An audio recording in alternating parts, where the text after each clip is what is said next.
their sales with optimizing price, cost cutting down the expenses with the effective marketing strategies.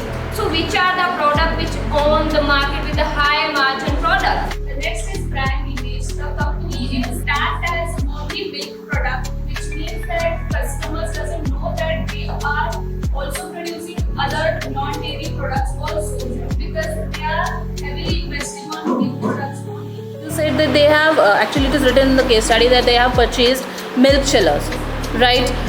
For that purposes, as you mentioned over there.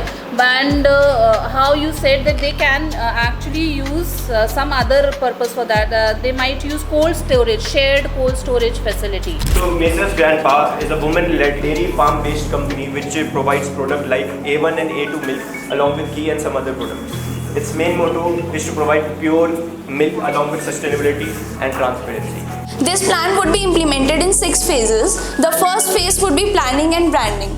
In this phase, we'll define the model and the planning tiers. We have decided 3 planning tiers. The first one would be rupees 499 per month, rupees 899 per month, and rupees 1499 per month. Premium positioning, again, we just discussed it, and then target premium retail and organic stores. Company should show their presence, like starting from smaller numbers. Company can target 15 to 20 outlets in Dehradun or Haridwar, and organic boutiques and Ayurvedic shops. Now next is export-friendly SKUs. Hello Team Graphic Era.